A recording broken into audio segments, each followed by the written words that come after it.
പക്കയായിട്ട് അറിയുന്ന എത്ര എണ്ണം ഉണ്ട്? Percentage. At the max 55%. Question നിങ്ങൾക്ക് പക്കയായിട്ട് ഇതെനിക്ക് അറിയാം എന്ന് പറയാൻ പറ്റും. Meaning, rest of the 45 questions you will have to go for guesswork. ഈ 55 ക്വസ്റ്റ്യൻ നിങ്ങൾക്ക് അറിയുന്നതാണ്. അത് നിങ്ങൾക്ക് എപ്പോൾ വേണമെങ്കിലും എപ്പോൾ ചോദിച്ചാലും നിങ്ങൾക്ക് അറിയുന്നത് തന്നെയാണ്. അതിൽ ഇമ്പ്രൂവ്മെൻ്റ് ഒന്നുമില്ല അല്ലേ? പക്ഷേ ഈ 55-ൽ 55 ശരിയായെന്ന് തന്നെ വിചാരിക്കുക. How much mark will you get? 110. കഴിഞ്ഞ കുറേ വർഷമായിട്ട് പാറ്റേണിൽ എപ്പോഴെങ്കിലും 110-ൽ കുറവ് അല്ലെങ്കിൽ 110 കട്ട് ഓഫ് ആയിട്ട് വന്നിട്ടുണ്ടോ? Every time it's like peaking 114, 115, 116, 120. Meaning നിങ്ങൾക്ക് അറിയുന്നതെല്ലാം നിങ്ങൾ ശരിയാക്കിയാലും 55-ൽ 55 നിങ്ങൾ ശരിയാക്കിയാലും you are not going to clear the cutoff mark.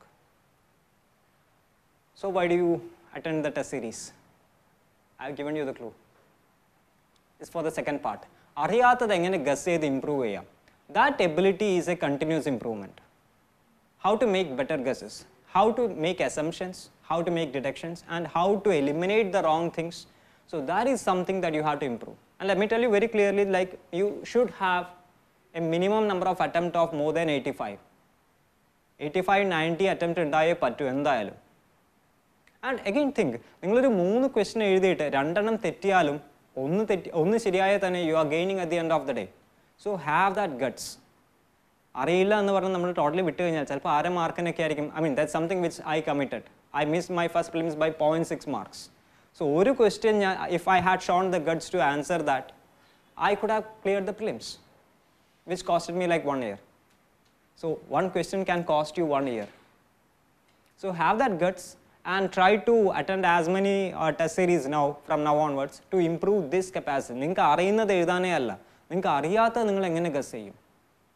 So that's something you will have to improve with respect to prelims. So അതുകൊണ്ട് എല്ലാം പഠിച്ചിട്ട് മാത്രമേ ഞാൻ prelims ടെസ്റ്റ് സീരീസ് അറ്റൻഡ് ചെയ്യൂ എന്ന് I know many of you guys might be thinking like that. ഞാൻ പഠിച്ചില്ല അതുകൊണ്ട് ഞാൻ ഈ ടെസ്റ്റ് അറ്റൻഡ് ചെയ്യുന്നില്ല. It should be the other way around. പഠിച്ചില്ല means I can guess all the 100 questions. And I can see how far I am able to guess. അല്ലേ? So take it like that. നിങ്ങൾ പഠിച്ചില്ല എന്ന് പറഞ്ഞാൽ ഒരിക്കലും test series attend ചെയ്യാതിരിക്കേണ്ട. Yeah, and like I said, satisfaction എന്ന് പറയുന്നത് എപ്പോഴും ഒരു ട്രാപ്പാണ്. That will never happen. Never. Under 100 So, years also we cannot complete the syllabus. Okay. So never do that. Okay. Now and then you have to evaluate. Yes. Write the test. So whenever a test is scheduled, whether you are prepared or not, attend it. If you are prepared, yes, that will be like a confidence booster. എല്ലാം prepared, like you said, it will be a self evaluation. And prepare ചെയ്തത് എത്രത്തോളം മതിയായി. And if you are not prepared, still it's good. You can see how far I am able to guess. And that is going to be even more useful when it comes to the final exam. So that's with respect to the prelims part. Anything that you want to ask from whatever we have discussed with respect to the prelims? Generally when we, like I've been a teacher for last 1.5 to 2 years. I've been taking classes in like almost like 5 different academies from, will this still be working? Okay, so I've been taking classes in like 5 or 6 different academies from Trivandrum to Palakkad. And in every academy I take different subjects. So I see a lot of students, day in and day out I'll be seeing like 100, 200 students. And generally when we ask the students to feel free and ask questions, what we get is silence, not questions. And generally we do share, I mean among the faculty, among the teachers, we have a joke. Like whenever students don't ask anything, that could mean 2 things. Either students are so brilliant that they know everything, they don't have any single doubt at all. Else, yeah, they didn't understand anything that you have spoken. So I would always prefer you guys being in the first category of people. But that's just a hope. So again, feel free if you have any doubt in whatever things I have said, any disagreements in whatever I have said. Yeah. How much time is needed for prelims preparation? Depends upon your preparation mode. Depends upon your pace of grasping the things. Depends upon what your experience previously is. Say if you are doing your BA or MA in history, obviously to finish up history, how much time do you need? Very little, right? So it is very personal question again. And I have heard people telling that we need to sit and study for like 15 hours, 16 hours. Seriously, that's better. Invest 4 to 5 hours properly. that's more than enough. If at all someone says that you need to sit down and study for 10 hours, well, either he doesn't know anything about the preparation, or he is just trying to make a fool of you guys. So 4 to 5 hours of serious, decent preparation every day should be very comfortable in the beginning stage. ആ beginning stage കഴിഞ്ഞ് ഇപ്പം ഒരു വർഷം നിങ്ങൾ already ഇതിനകത്ത് ഇരുന്ന് കഴിഞ്ഞാൽ നിങ്ങളുടെ സ്റ്റാറ്റിക് പാടൊക്കെ കഴിഞ്ഞു, പിന്നെ അന്നേരം മുതൽ നിങ്ങൾക്ക് ബോറടിക്കാൻ തുടങ്ങും. കാരണം you are done with all things. ഈ കഴിഞ്ഞ കൊല്ലം പഠിച്ച അതേ സാധനം തന്നെയാണ് പിന്നെ അടുത്ത കൊല്ലം പഠിക്കേണ്ടത്. അന്നേരമാണ് ഫ്രസ്ട്രേഷൻ ഇങ്ങനെ പീക്ക് ചെയ്യാൻ തുടങ്ങുന്നത്.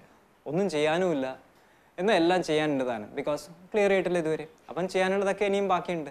പക്ഷേ എന്താ ചെയ്യേണ്ടതെന്ന് അറിയില്ല. കാരണം ഈ ഇന്ന് പഠിക്കാൻ്റെ അടുത്ത് ഇത് ഞാൻ അന്ന് പഠിച്ചതല്ലേ, what am I suppose do again. So that happens. So our preparation എന്ന് പറയുന്നത് എത്ര സമയം എന്നുള്ളത് is a totally irrelevant question. A time that is comfortable enough for you. You should not be like pressurizing yourself. One, you should be sitting very comfortable, have a cup of tea in your hand, listen some music, be in easy chair, അല്ലാതെ ടേബിളിൻ്റെ മുകളിൽ straight ആയിട്ട് ഇരുന്ന്, nothing like that. Be in comfort, that's the best thing. Be in comfort, കാരണം നിങ്ങൾ കംഫർട്ടിലാവുമ്പോഴായിരിക്കും നിങ്ങളുടെ brain ഏറ്റവും efficient ആയിട്ട് വർക്ക് ചെയ്യുന്നത്. And try to be in a space which is encouraging you to study, meaning don't be on your bed, because bed is always to you people, to everybody including me. I see bed, I feel like okay, let me take rest for some time. You keep your laptop in front of you in your room. Again, you might have tendency, okay, now let me watch that movie for some time. I have studied for half an hour, now I will watch movie for 3 hours. So that happens. So the best thing is be in a place where you can see others preparing. When you see others, വെറുതെ മുഖം അവൻ ഇരുന്ന് പഠിക്കുവാണ്, അവനെ പൊട്ടിക്കണം. Because that's how initial times നിങ്ങൾക്ക് ആ ഒരു external competition വേണം. കാരണം we are not perfect at all, none of us are perfect. പക്ഷേ ഗ്രാജുവലി ആ ഒരു എക്സ്റ്റേണൽ കോമ്പറ്റീഷൻ നിങ്ങളുടെ സ്റ്റാർട്ടിങ്ങിൽ മാത്രമാണ്. ആദ്യത്തെ ഒരു വർഷം you need that external competition. അവനെ അല്ലെങ്കിൽ അവളെക്കാളും മാർക്ക് എനിക്ക് ഇത്തവണ വാങ്ങണം. So he or she might be your friend. I'm not telling be enemies at all. But that competitive feeling should be there. പക്ഷേ അത് കഴിഞ്ഞാൽ you can always compete with yourself. കഴിഞ്ഞ വർഷത്തെ എൻ്റെ സ്കോർ അല്ലെങ്കിൽ കഴിഞ്ഞ എക്സാമിലെ എൻ്റെ മാർക്ക്. But initially നിങ്ങൾക്ക് ഒരു external competition വേണം. Because we are all humans and we are very naive humans. So have that kind of competition, have that kind of environment where you can see others preparing. That helps. ഒന്ന് ഉറക്കം തൂങ്ങി വരുമ്പോഴായിരിക്കും പെട്ടെന്ന് ഞെട്ടി ഉണർന്ന് എല്ലാവരും ഇരുന്ന് പഠിക്കുന്നു, ഞാനും പഠിക്കണം. You get that kind of feeling, right? So have an environment and atmosphere like that. Anything else? Yeah, that was me answering your question regarding timing. So for me, I used to sit like 4 to 5 hours a day very comfortably, and I used to have a lot of activities outside my studies, which I will recommend to every student, because this is something that I have been recommending for everybody since I started taking class. But nobody gives any importance to that because they feel that that's too radical a thing to do. Have some life outside your studies. Go for whatever physical exercise that you do, dance, sports. I mean, I will prefer a more athletic kind of sports. If at all you do some competitive sports, that's the best thing. Not really രാവിലെ നടക്കാൻ ഇറങ്ങുന്ന, I don't consider that as a sports at all. If you seriously are into that, then go for long distance running or sprinting. പക്ഷേ നടക്കാൻ ഇറങ്ങുന്നത് no, that's like you hearing music, you chilling out. That's a good time with yourself, but not as sports. കാരണം I believe in physics. I believe that net stress is a constant. That is, mental stress plus physical stress is a constant. So either you can stress your mind a lot and reduce your efficiency, or you can do some proper physical exercise and relax your mind and increase that efficiency. So that's up to you. And you have any programs in and around the city, go for that. Cultural, sports, movies, whatever it be. Because for me, Trivandrum was such a hub. Because from all my travelings across the country, I felt that Trivandrum is the second most culturally vibrant place in India after Chennai. So I had that kind of an environment because you have the IFFK, you have National Folk Festival, and every other day Nishagandhi Open Auditorium will have some kind of program or the other kind. So go for all such things, because at the end of the day, it's always better to see art and culture in front of you than read Nitin Singhania. You go to folk festivals, you are actually seeing all these dance forms. You are hearing this music. You can hear it, feel it. That's always something that's going to remain in your mind than you reading a book. And again, reading a book is a very passive process. Your mind is not actively interacting with the book. But on the other hand, you are seeing something. Okay, you are thinking about it. That's an active process. You are talking on that topic to somebody. You are taking a class. These are like active process. Because I have sentence I have to actively think. But I have to think.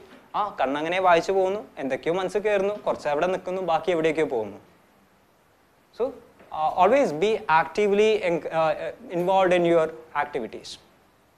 So, yes, that's regarding your question. What else?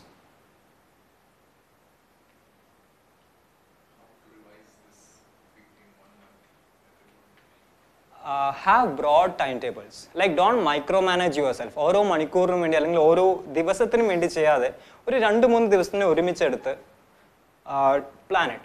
Like, ഈ ഒരു അടുത്ത 3 ദിവസം I'll take this 2 subjects together. You can take 2 different subjects like geography and history, or maybe economics and history. But try not to go for combinations like polity and economics, because those are like 2 dry things, 2 completely static things. But on the other hand, geography, history, etc. are like more dynamic. They have a lot of war happening. So it kind of makes you happy hearing all the bad news and all the fights, conquers, etc. They give you like a spirit. Okay. And again with geography, you can again link it directly with current affairs that's happening around. Because subjects are not on their own. Every subject is interacting with other subject. For example, geography is continuously interacting with international relations. And then you get what you call as geopolitics. Geography is dictating terms upon history. Or why did Battle of Plassey become a failure for India? Or why did 1857 become a failure for India? Everything. Or at every point of time, why did Alexander not come to India? All these have a geographical connotations also. So let the subjects interact, and even when you study those subjects, let those interactive or a domain approach come into your studies also. Because one topic read all the areas that is related to it. Because it's not UPSC at the end of the day telling that this question is a history question, this history answer UPSC this question is history question, this history answer. Why do you want such restrictions kept upon you? Keep it open. You might feel that it's a history question, but definitely you can give geographical aspects, economic aspects, and that makes your answer more versatile. 100 history, same history answer, they see your paper and they feel kind of happy. You have incorporated a diverse domain. Okay, so think it like that. And like I said, revision you can keep PT 365 also. Upon current affairs, you are getting like 3 different things in a day. You are handling 2 subjects and current affairs, which makes it a little less boring, I will say. I know it will be boring because you are sitting, because you have a target to revise it like once or twice. Is not applicable. Then probably you might have to sit till 12 or 1 at night. So for this month, have that diversity that will keep your monotony a bit less. So that's with respect to what sir asked. So as a faculty, suppose you want to make a person a fresh face clear the prelims. This time, what would you suggest? Like, what are the areas to focus in this 1 month? If you could predict the question paper. Actually, I mean, if I could predict. I mean, I'll tell you. Because I mean, I'm sure you would have noticed a certain scenario or a certain pattern. Actually, no, I don't do that basically because I believe that the people who are sitting there are also very intellectual people, very intelligent people, and they will try to avoid such patterns. Because the moment they feel that, okay, pattern is coming in and the students are preparing according to that pattern, they try to break the pattern. So there is no specific pattern per se. But very broadly you can say at one point of time, a lot of weightage to the extent of 80-85% weightage used to be given to the static subjects. But now the weightage to the static subjects have come down to 50-55%, which means you will have to invest a considerable amount of time in current affairs also. But other than that, I do not find any discernible pattern per se, because if you say, if you actually see the kind of questions, you will find a very fluctuating number of questions being asked from different domains. Because in 2016 there were quite a lot of questions from geography, but 2017 everything adu korchu koranju. As well, 2016 there were quite a lot of questions from ecology and environment. 2017 that came down. So they do not, they try not to keep any discernible pattern itself. And for me, prelims is one of the toughest area because I am very weak remembering the things. So, but I have a couple of my friends who used to score like 160, 170 in prelims. And for me, it always used to be like around 125, a kind of safe zone kind of thing. That used to be my prelims preparation because I'm not very good with facts. I am more into the other kind of books that I said, which is more about concept and ideas. But then I'll suggest that, like I said, one book for one subject, revise it at least twice in this 1 month. If a person is going to do a static row in this one, Okay. what is the probability that he will get through? Static versus the current affairs, what would be the percentage distribution? What would you suggest? Well, that would be a hard thing because you will always have to manage this. 40, 55? Yes, true. But avadeyum prashnam ennu parayunnathu with how much accuracy can you write the answers? From 55% questions, yes, it came from static. But then, are you really able to answer all the static questions correctly? Because it now depends upon the books, it now depends upon the options, with what accuracy you discern the option. Karanam oru not nammal kandilla allengil nammal shradhichilla engil the answer has gone wrong. So adondu thanne I'll suggest play safe. Do a reasonable part with the current affairs also, and it's very simple. You have the entire PT 365 of insights or vision right in front of you. Invest like 2 hours or 3 hours a day for those things. അത് ഞാൻ നേരത്തെ പറഞ്ഞ പോലെ ഈ static subjects പഠിക്കുന്ന ആ ഒരു bore നമുക്ക് കുറച്ച് കുറയും. കാരണം ഇറ്റ്സ് മോർ കറണ്ട് അഫയേഴ്സ്. നമ്മൾ കഴിഞ്ഞ ആഴ്ച ഞാൻ ഇതിനെപ്പറ്റി കേട്ടിട്ടുണ്ട്. It becomes more easy for us to skim through. നമുക്ക് ഒരുപാട് നേരമൊന്നും എടുക്കേണ്ടി വരില്ല. Plus when you read current affairs related to international relations and art and culture, automatically നിങ്ങളുടെ സ്റ്റാറ്റിക് പാർട്ട് കൂടെ അവിടെ കവർ ആവുന്നുണ്ട്. ഇപ്പം വിഷൻ്റെ I use to go for Vision because that's more comfortable for me. But some of my other friends have been telling that that's too hectic. It's quite big എന്ന് അവർ പറയാറുണ്ട്. So they will prefer insight. So അങ്ങനെ ചെറിയ ചെറിയ differences ഉണ്ട്. But for me that's what I prefer. So അങ്ങനെ പോകുമ്പോഴത്തേക്കും automatically you are giving a backup to your static part. So I'll suggest that. കാരണം it brings in more variation. Okay. What else?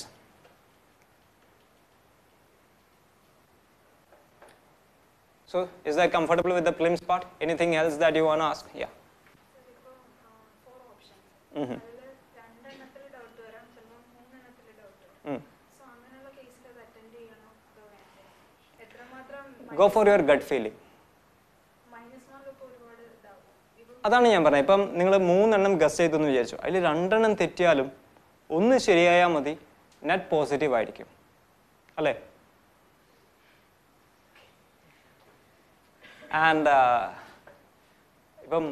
ഇപ്പോൾ ഒരു answer വായിച്ചു, ഒരു question വായിച്ചു, 4 options തന്നതിൽ 3 ശരിയാവാനുള്ള പ്രോബിലിറ്റിയാണ് നിങ്ങൾക്ക് തോന്നുന്നതെങ്കിൽ, you have a doubt between 3 options, then that is a bit dangerous. Then you will have to see net probability. 33% is the probability there. അപ്പം at least do 50%. Yes. Like go for 50% chances first. So 2 എണ്ണം നമുക്ക് eliminate ചെയ്യാൻ പറ്റുവാണെങ്കിൽ that's good. Always read the options very carefully. You will have some hints in the options itself. കാരണം some of the options might be blanket statements. So always try to identify these blanket statements because 90% of the times blanket statements might go wrong. Now question is what is blanket? All, none. ഇങ്ങനെയൊക്കെ വരുമ്പോഴത്തേക്കും that's like വേറൊരു ചാൻസേ ഇല്ല, exceptions ഒന്നുമില്ല. എങ്ങനെ വന്നാലും ഇതാണ് all none എന്നൊക്കെ പറയുമ്പോഴത്തേക്കും that's like A very blanket statement. ഇതെല്ലാം എന്ന് പറയുമ്പോഴത്തേക്കും ഇതല്ലാതെ അപ്പുറം ഒന്നും ഇല്ല എന്നുള്ള ഒരു ഇതാണ്. But always there might be something, some clauses. So one more thing is like huge sentences there, okay, and in that lot of variabilities there, okay, x comma y comma z comma, okay. In that any one of them they'll change it. Even when we make a question also we'll change one of them. But when you read overall you think it is correct. So another when you see this you can apply only when there is you're getting your knowledge is not working. That time you have to apply this, not every time. So an option which is huge and has got lot of variabilities x comma y comma z they're giving, that has a more likely chances to go wrong. Understood? So that also you can apply only when your knowledge doesn't help you there. Yeah, that is one. But 33% option I have to say that you go for last. Okay, go for 50% chances first. First round whatever you know you have to complete it. Then 50% chances you have to definitely go. Now A or C you want to choose anything you can choose. Okay, Inky whatever you have you do it. We don't have any other option. So do that again. Then you come to this option, like the 33% chances are there that way. But there also, as he says, intuition, there's something called intuition, subconscious mind. I think most probably this is the concept. You go for it. Most of them that go correct also. Sometimes they go wrong also, then fine. But net, you'll go for positive only. Okay, good. Because many a times, what I have felt is that it's not that you haven't read about it at all. It's not that it's more like you are not able to recollect exactly what you have read. So there are like two different minds. You have a subconscious mind and a conscious mind. So there are a lot of things in your subconscious mind which is not available to your conscious mind. So പലപ്പോഴും നമ്മൾ അങ്ങനത്തെയുള്ള സാധനങ്ങളെയാണ് നമ്മൾ intuition, gut feeling എന്നൊക്കെ പറയുന്നത്. So go for it. Not an absolute worst case. നാലും അറിയാത്തപ്പോഴൊന്നും you don't have to go for that. But yes, to an extent. That is where the negative mark comes in. Otherwise, forget about the negative mark. When totally I don't know, you have to leave. That is what the linkage between negative mark and the question paper. Otherwise, forget about the negative. If too much of negative mark, then you will not attempt. As he says, 50 only you will get, or 40, only 30 I know. You are not in the battlefield itself. Number of attempts has to be improved. Okay. And that comes by writing more and more tests. Yeah. What else? So is that fine with the prelims part? In specific subject you want to know how to study economic survey, that how to handle that, or culture, I think as we said about culture. For economic survey, I'll suggest get a gist of economic survey. That will be always better. And take it from 2 or 3 different sources, so that whatever is not covered in one source will get covered in the other. Karanam, now if you are going and reading the entire economic survey, it doesn't make any sense. You have only this much time. So don't even think about it. Those who read, please revise it. Don't go simply. Those who read, Yeah. some of them have read also, but you have to revise it and go. Then it's good. Otherwise, don't even think about going through the entire 300-400 page stuff. But gist of economic survey is available in the open domain. Take 3 or 4 different compilations so that you will get most of the points covered. Okay. So and same with the case of budget also. Do the same thing with respect to budget also. Like go for like I forgot there is one site actually. Yeah. No sir, there is a site which is actually a UPSC site for all the subjects, but they do give a proper evaluation of budget and economic survey also. Mrinal, yes. That's a pretty decent one. You will get the gist of the entire thing from Mrinal. You can just go through that and get 1 or 2 other compilation also. That will be more or less complete. You will feel the happiness. You never skip any subject for that. Yeah, because you never know. Like ecology and environment never used to be that high a subject, but in 2016, the questions were like more than 10 questions from ecology and environment. So all of a sudden, ecology and environment became a hot subject. So that in 2017, people were investing a lot of time with ecology and environment. Yeah, only like 1 or 2 questions came in. So that's why I said UPSC tried to avoid the patterning. So we should be quite okay with all the static subjects. Anything more that you want to ask? Yes. Okay.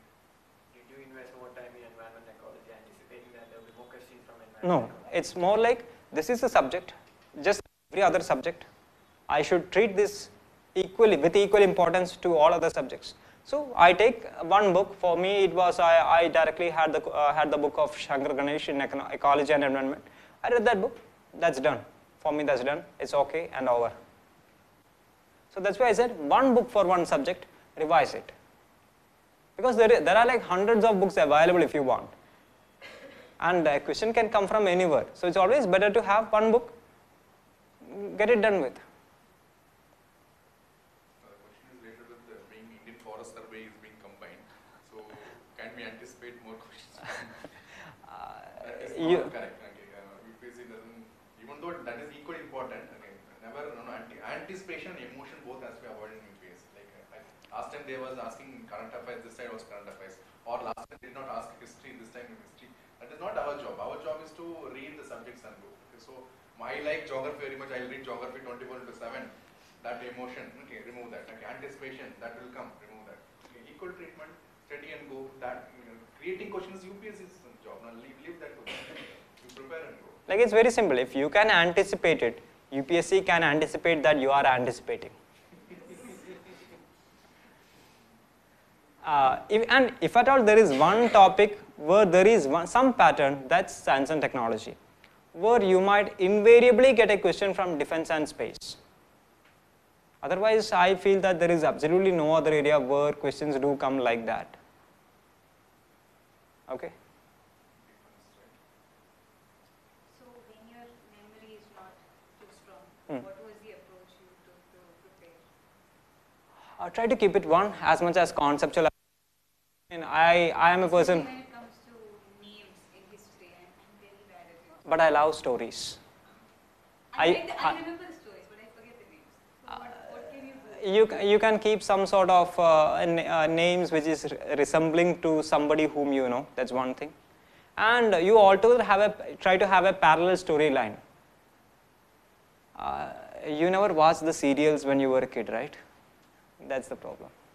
Because Doordarshan used to have a lot of historic serials like Prithviraj Chauhan and things like that. So, and I used to read a lot of Baldama, Marchitrakatha and things like that. And these things are there in the subconscious mind, basically. I mean, I'm not good with dates at all. Because these stories dates and so even now I'm not good with dates, but with the names, okay, I'm more comfortable. And that if you feel that you are not able to do that, the only thing is revision. And even better, you can have a compilations made. Like you take the Maurya Empire, you just name the major rulers and some major things and identify the factual question areas where it can come. Say for example, when it comes to Mauryan Empire, what are the probable areas? One is definitely the names of the king and their major contribution. Then you have things like coinages, the names of their coins or things like that, the pillar inscriptions, the architecture and the artworks they did. So, അങ്ങനെ വളരെ specific ആയിട്ടുള്ള ഏരിയയിൽ നിന്ന് മാത്രമാണ് factual questions വരുന്നത് അല്ലേ, അതിൽ അപ്പുറത്തേക്കൊന്നുമില്ല. So this is common for everything. ഈ മൗര്യൻ എംപയറിന് വേണ്ടി നീ ചെയ്ത സെയിം സാധനം തന്നെയായിരിക്കും നിനക്ക് ഗുപ്ത എംപയറിനും ചെയ്യേണ്ടി വരുന്നത്. So you have a pattern there you have a pattern. Though it's not any pattern, ഇത് നിങ്ങൾക്ക് പഠിക്കാനുള്ള സാധനത്തിൻ്റെ factual questions വരാൻ സാധ്യതയുള്ള ഏരിയ ആണ്. ബാക്കിയെല്ലാം analysis and interpretations ആയിരിക്കും. That is the main spot. Factual questions can come in this area. So you have a table made. Mauryan Empire table, Gupta Empire, you replicate the same table and revise this. You can paste it on your walls where you can see it. So revisions do help.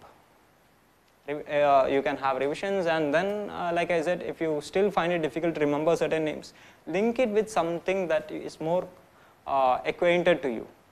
That does help. Okay? Simple mnemonics. Yeah. Something action oriented,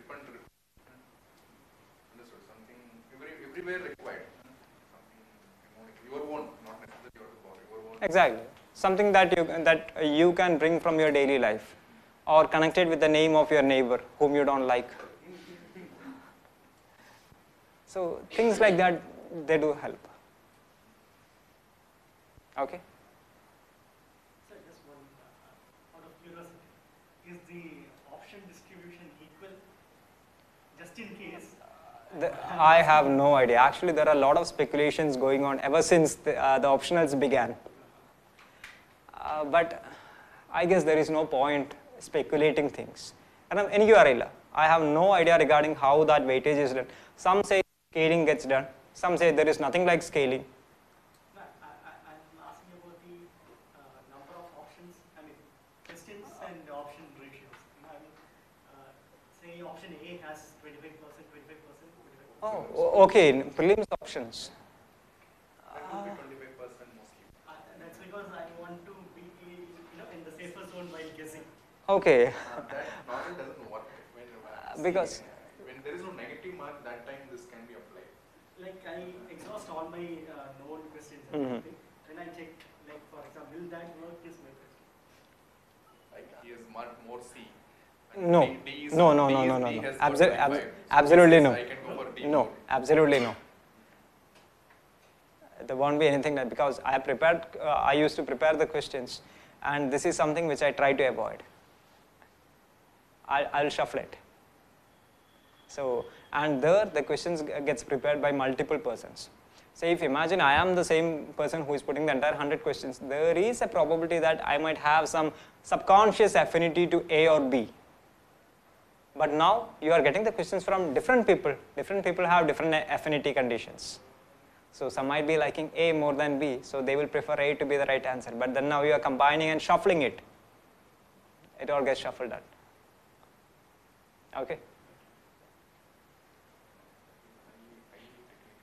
I don't know how many of others understood that also. I have.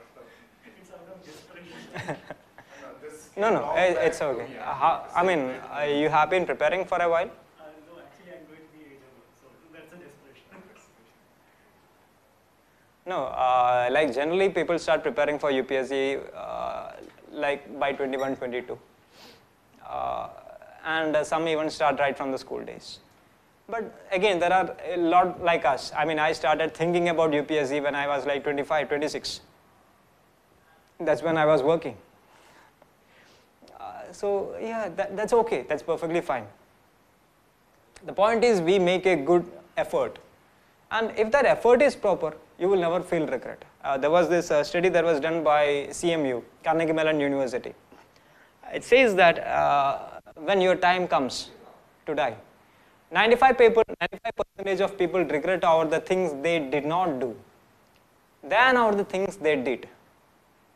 So at any point of time, if you have a wish to do, go ahead, do it, but then give the effort. That's the only thing. Okay? So put your effort. So don't be desperate, put that effort. That's the ultimate thing. If you put the right kind of effort, you will never be regretting that. But the regret comes when you feel, I could have done that. I could have studied that also. So about that, that's the thing. Cover the static part, don't have any affinity to any particular subject per se, but give equal weightage to all the subjects, all the static parts. Make it quick revisions. Skim through the things. Scan it, turn it. Because now you don't sit and study anything, you are only revising. Except you can, one thing that you can do is that you can make a list of the things that you need to get study. A list of things or a list of list. My list will contain things like the list of biodiversity hotspots, the list of rivers in Himalayan rivers and the tributaries, the list of all sanctuaries, national parks, etc. So you have a lot of lists like this. So make a list of those things and tick mark the things that you have done. So that actually help you have a clarity regarding what are the things I need to study like this. The list of tribes in India, the list of dance forms, the list of tangible and intangible cultural heritages and things like that. So have a list of things like that. You can make it today itself and you can start finishing them also, because these are again like very factual stuffs and you will have to revise them again to keep them retained in your memory. Okay? Because invariably you will have questions coming from these areas.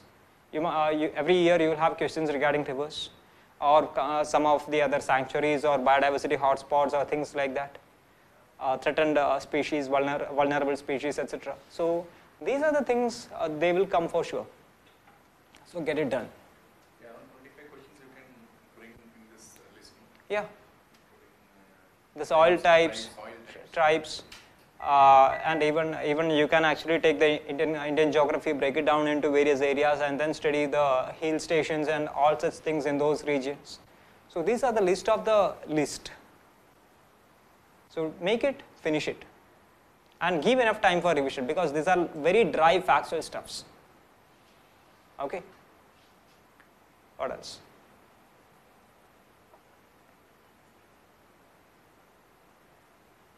So through with prelims. So I mean, is this the first chance for all you people? Okay, so you guys haven't peaked their frustration yet. Yet gonna come, because I mean, I don't see much frustration in your face actually. Huh?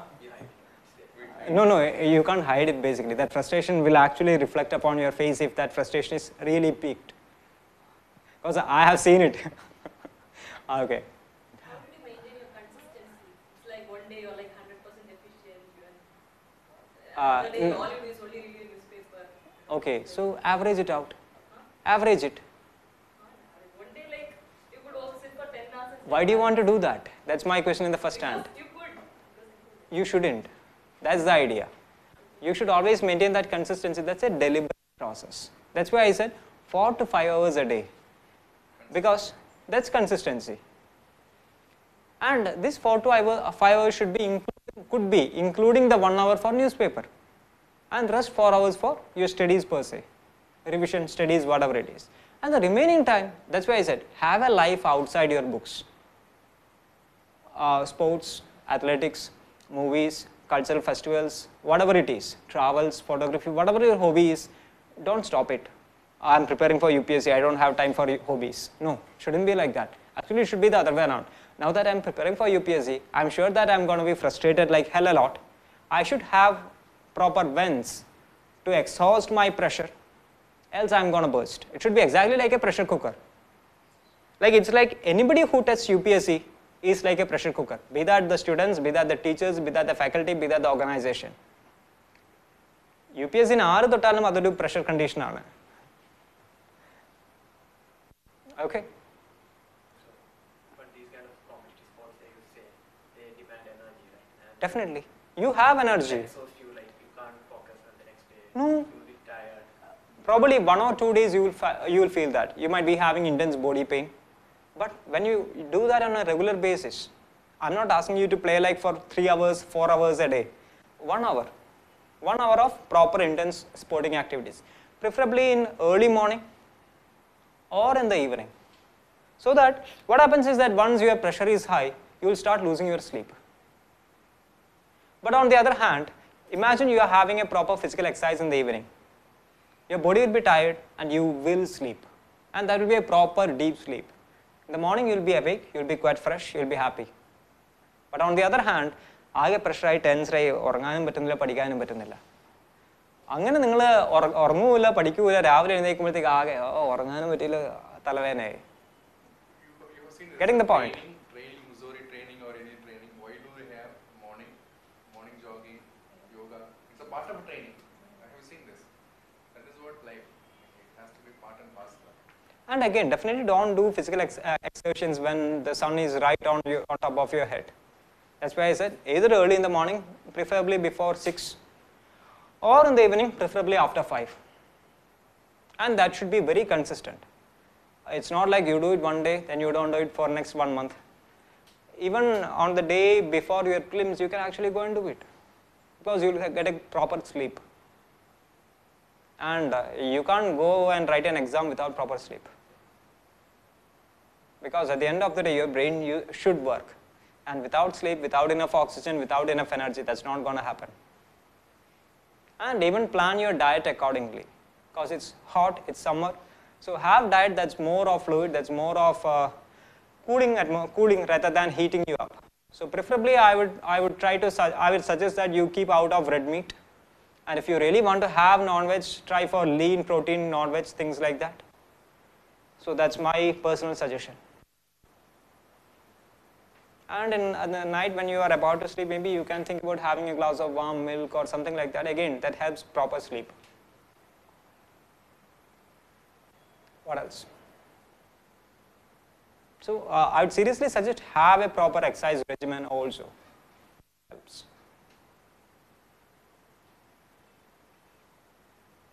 So is that done with the prelims part?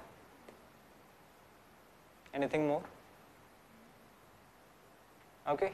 Now if you move on to the next thing, the means answer writing.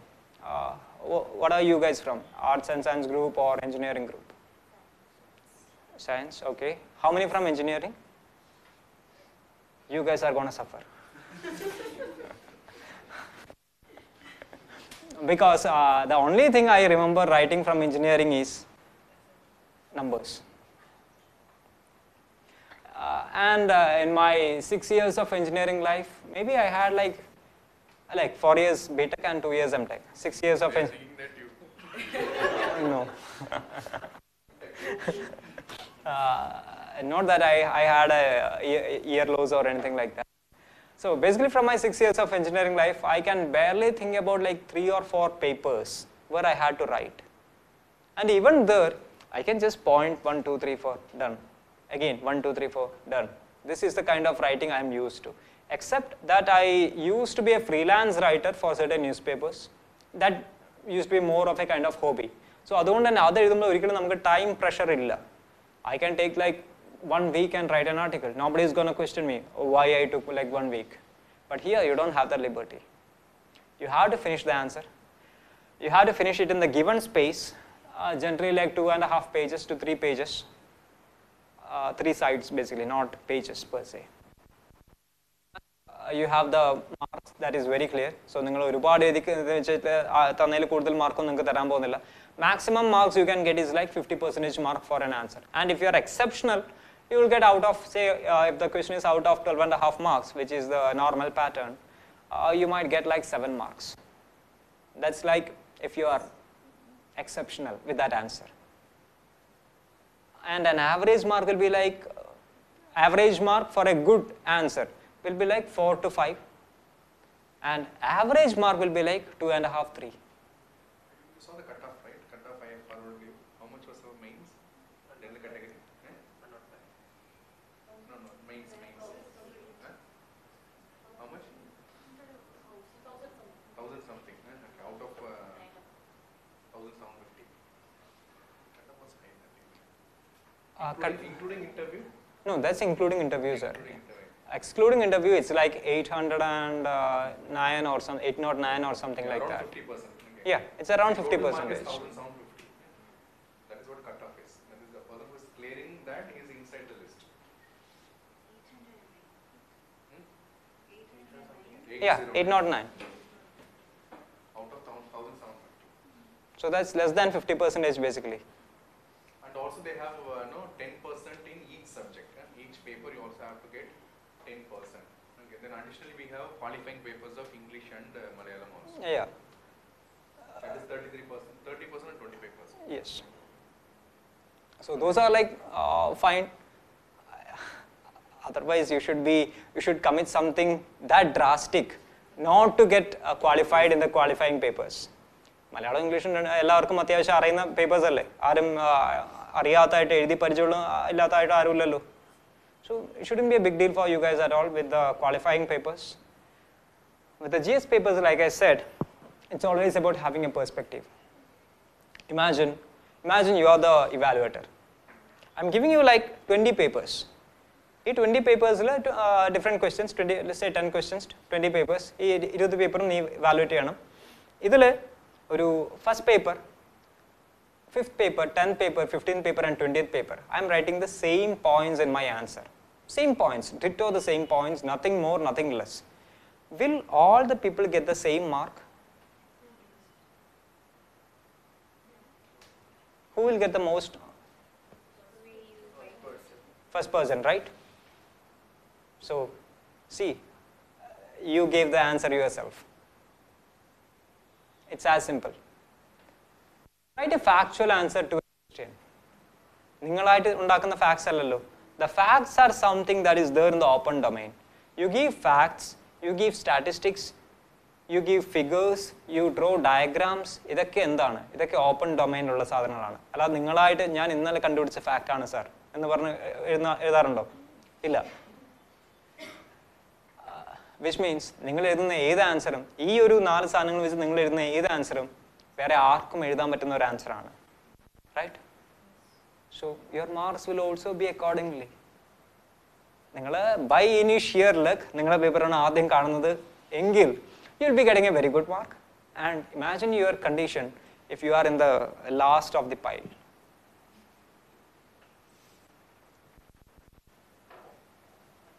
So how do you score marks?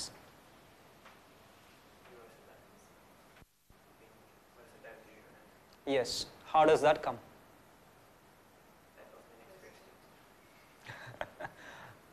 So how does that come? How do you make your answer versatile? How do you still score marks if you are somewhere deep down in the pile of papers? You think that nobody else will write point wise? Creative writing, get more creative. Like different colored pen and drawing figures. With the way you write, with your points, with your Fancy concepts, words. your ideas. Underline the important points. Okay. Underlining important point is important because that makes the job of the evaluator easy. So yes, that's one good thing. And even point wise is good because again for the same thing it makes the job of the evaluator easy, but still the points are still the same. I mean you are writing still the same thing everybody else is writing. So here is what I'll say, the newspapers comes into picture, the perspective, ningada concept, the facts, yes everybody can have it, it's there in the open domain, anybody who is studying will have the access to these facts. But the perspective, the idea, the concept which you have in your mind, which is a reflection of your identity. നിങ്ങൾ കഴിഞ്ഞ 22, 23, 24 വർഷമാക്കി ഉണ്ടാക്കിയെടുത്ത ഒരു ഐഡന്റിറ്റിന്റെ reflection ആണ് നിങ്ങളുടെ concept എന്ന് പറയുന്നത്. അല്ലാതെ ഇന്നലെ ഉണ്ടായ ഒരു സാധനമല്ല concept. So that is what makes you unique. What makes you as an individual unique is your idea. Is the same thing that can make your paper also unique. Your idea should reflect in your answer. So my suggestion is have only those bare minimum facts without which the answer will be incomplete. The rest of the things should be your idea. And you can see that in the UPSC questions also. What do you think? What do you infer? What in your opinion? UPSC is actually asking you to give your idea and your opinion, but we say, no sir, we don't have any idea. We will only give you what everybody else is going to give you. Which is a very wrong thing to do. So in the newspapers, the debates, the discussions and all the things that you have, the indirect reading that I mentioned in the beginning, the things that you read not for the purpose of studying but just for the sake of reading, the things that you see around, all these things gets reflected there. Maybe even a local festival which you happen to see in one way or other can be put in your answer. That's one part. Second part ennu parayunnathu, again facts varumbothekku endu pattum, you need to remember the facts, you need to recollect the facts, which is a process which is going to take time. Ningalku oru answer ezhudan aage kittunna etra nerana, less than 8 minutes, maximum 9 minutes, at the end of sacrificing somewhere else. ഈ 9 മിനിറ്റ്സിൽ നിങ്ങൾ question വായിച്ച് അതിൻ്റെ ഇൻട്രൊഡക്ഷനും കൺക്ലൂഷനും എല്ലാം റെഡിയാക്കി അതിൽ points ഏതൊക്കെയോ ആ ബുക്കിൽ ഇന്ന പേജിൽ ഞാൻ വായിച്ച ആ പോയിന്റ് കൂടി ഇതിൽ ഉൾപ്പെടുത്തിയാൽ എങ്ങനെ ഉണ്ടാവും എന്നൊക്കെ ആലോചിച്ച് എഴുതി കഴിഞ്ഞ് കഴിഞ്ഞാൽ you won't have time. The point is, the moment you see the question, you should have a flash of the structure of your answer, and then everything that comes should be automatic. ഈ bare minimum points നിങ്ങൾക്ക് ഓർമ്മയുണ്ടാവണം, automatically അത് ഓർമ്മയുണ്ടാവണം. അതിനുശേഷം വരുന്നതൊക്കെ നിങ്ങളുടെ മനസ്സിൽ നിങ്ങൾ അപ്പോഴപ്പോഴും എടുത്ത് എഴുതുന്ന സാധനമാണ്, അതൊരിക്കലും നിങ്ങൾ ഓർത്ത് എഴുതുന്ന ഒരു സാധനമാവരുത്. ആൻഡ് അഗെയിൻ നിങ്ങളത് ഓർത്ത് എഴുതുമ്പോൾ എന്ത് പറ്റും, സ്മൂത്ത്നെസ് ഉണ്ടാവില്ല, കണ്ടിന്യൂറ്റി ഉണ്ടാവില്ല. പക്ഷെ നേരെ മറിച്ച് നിങ്ങളത് നിങ്ങളുടെ മനസ്സിൽ നിന്ന് അപ്പം തന്നെ എടുത്ത് എഴുതുമ്പോൾ എന്ത് പറ്റും, there will be a continuity for the answer. It will be very streamlined. At the end of the day, your answer should be like a small essay, and it should have all the qualities of an essay, meaning it should have an introduction, a proper conclusion in paragraph structure. in between the body part. There you can adopt the bullet point strategy. Body part is how you are transiting from introduction to first paragraph or first point, and then first point to second point, third point, and finally the conclusion. This is very streamlined and organic. It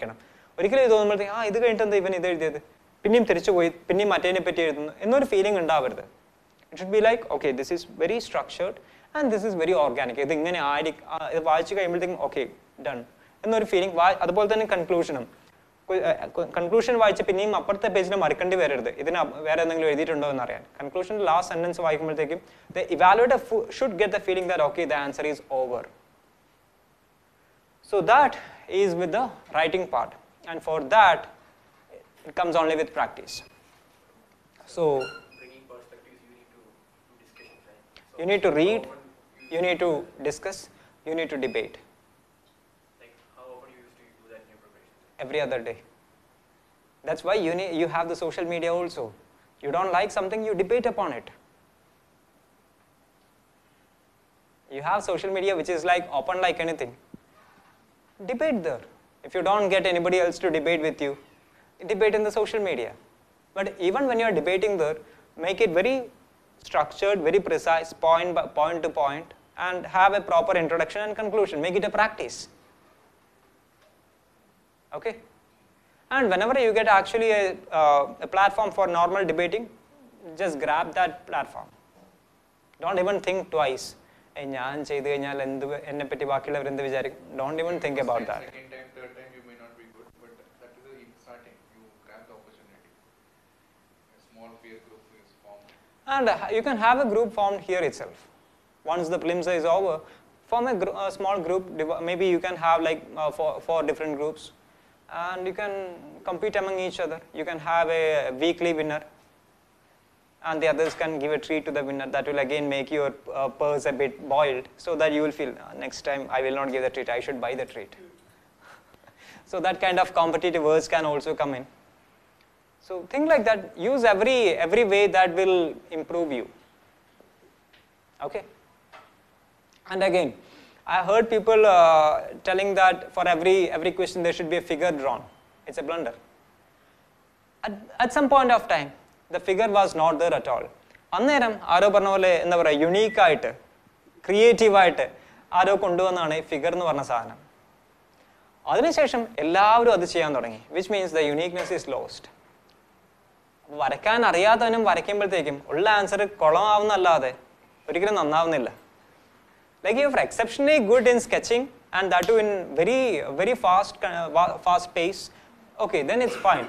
You can add some value to your answer. പക്ഷേ ഇന്ത്യനെ നേരാവണ്ണം വരയ്ക്കാൻ അറിയാത്ത ഞാനിപ്പം എല്ലാ geography ക്വസ്റ്റിനും ഇന്ത്യൻ്റെ മാപ്പ് വരയ്ക്കാൻ തുടങ്ങിക്കഴിഞ്ഞാൽ they are only going to cut my marks for me drawing that. Because I am a big fan of Picasso. So even that gets reflected in the map of India. So that's regarding the uniqueness part. And yes, I have seen people actually bringing like 3 or 4 different colored pens and underlining, drawing like curvy underlines. Particularly this comes in whenever I am giving tests for essay writing. I used to get very colorful essays. Some of them even in fluorescence color. So that they are so much good that they feel that I should be able to read it even if it is dark. So that kind of creativity used to be witnessed by me.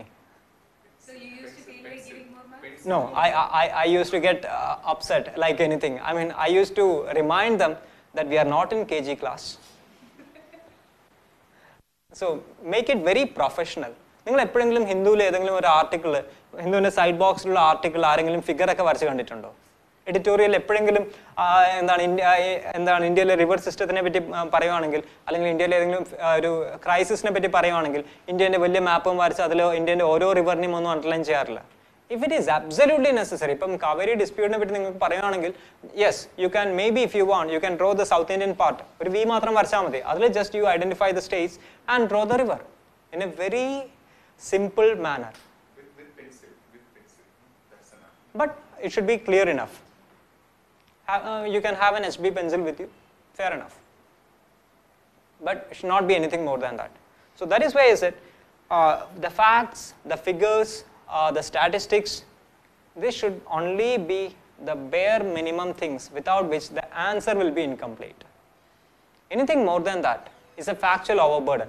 Imagine, ഞാൻ നിങ്ങൾക്ക് ഒരു essay തരുവാണ്, ആ essay മൊത്തം ഞാൻ facts ഇങ്ങനെ കുത്തി നിറച്ച് തരുവാണ്. And by the time its conclusion, will you be remembering the facts that I wrote in the essay? What will be you remembering? നിങ്ങൾ എന്തായിരിക്കും ഓർക്കുന്നത് ഒരു essay വായിച്ചു കഴിയുമ്പോൾ? Exactly, the feel that I get out of it, the concept that I brought in. എൻ്റെ ഏത് article ആണെങ്കിലും ഏത് essay ആണെങ്കിലും it will have only one concept. Everything will be revolving around that single concept. അല്ലേ? ഒരു theme, everything else will be revolving around that theme. So അങ്ങനെ ഒരു theme, ഒരു concept അല്ലെങ്കിൽ the feel that it gives, it's exactly like you watching a movie. അല്ലേ? You don't remember the facts like ആ സീനിൽ ആ ഇട്ട ഷർട്ടിന്റെ colour പച്ചയാണോ മഞ്ഞയാണോ? I don't remember. And I'm least bothered also. But at the end of the movie, how do I feel? That's what matters. And that's what which prompts you to say if the movie is good or not. The same is the case of an answer. At the end of the answer, what is the feel that is conveyed to the evaluator? Is he happy with your answer? And അതിൻ്റെ parameters ആണ് ഞാൻ ഈ പറഞ്ഞതൊക്കെ. Proper introduction, conclusion, well structured body, streamlined, continuity, smoothness in transition, and yes, it should help the evaluators read it. So yes, if you are adopting a paragraph strategy, underline the points, else you can adopt a bullet point strategy. That's only for the body part. Introduction and conclusion should invariably be in paragraph structure. The third thing which you remember from a movie will be dialogues, punch dialogues. The same thing is with an essay or a normal answer. The punch things, the things that you put in quotations, some of the quotations are worth remembering. And നിങ്ങൾ തന്നെ ഉണ്ടാക്കുന്ന കുറച്ച് punch phrases, again there will be something that will be remembered by the evaluator. The same thing in the answer also. നിങ്ങളായിട്ട് കൊണ്ടുവരുന്ന നിങ്ങളുടെ ideas will get remembered better than the facts and things that you discuss. Okay, so that's with respect to the GS answers and essay.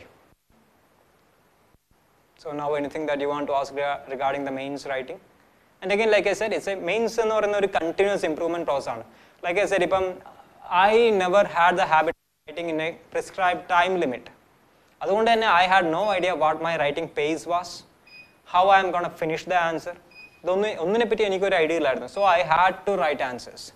I had to attend the test series, I had to write the answers. But it was quite comfortable for me because I was a faculty in a couple of the academies.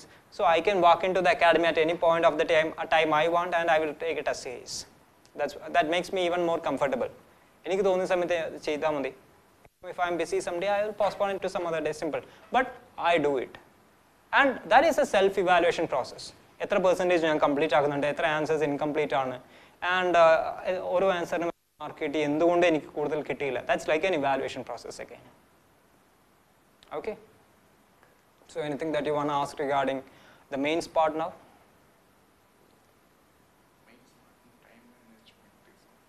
It comes only with practice.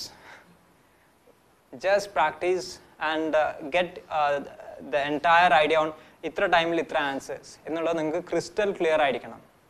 Maybe ഒന്നോ രണ്ടോ ആൻസറിനുള്ള flexibility അവിടെ വെക്കാം. കാരണം there will be one or two questions that you are not very sure of. നിങ്ങൾക്ക് എന്താ എഴുതേണ്ടതെന്ന് പോലും അറിയണ്ടാവില്ല. So അതിനിപ്പോൾ നിങ്ങൾക്ക് കാര്യമായിട്ടൊന്നും നിങ്ങൾക്ക് ടൈം ഇൻവെസ്റ്റ് ചെയ്തിട്ടും കാര്യമില്ല. സോ അങ്ങനത്തെ ആൻസേഴ്സ് വരുമ്പോഴത്തേക്കും you can wind up the entire answer in like 3 or 4 minutes, which means ആ ഒരു ടൈം നിങ്ങൾക്ക് ബാക്കിയുള്ളതിൽ ഇൻവെസ്റ്റ് ചെയ്യാം. സോ അങ്ങനെ ഒരു 2 ക്വസ്റ്റ്യൻസിന് ഫ്ലെക്സിബിലിറ്റി ഒഴിച്ചു നിർത്തി കഴിഞ്ഞാൽ the rest of the things should be in your hand. ഇത്ര ടൈമിൽ ഇത്ര ആൻസേഴ്സ്. ആൻഡ് അഗെയിൻ റിമെമ്പർ, നിങ്ങൾ എഴുതി തുടങ്ങുമ്പോഴത്തേക്കും നിങ്ങളുടെ സ്പീഡ് കുറവായിരിക്കും, വിച്ച് മീൻസ് പക്ഷേ ഹാൻഡ് റൈറ്റിംഗ് കുറച്ചുകൂടെ ബെറ്റർ ആയിരിക്കും. But as you move on your pace will increase and your hand writing will flop. So have a control on that also. And never skip any question in the mains.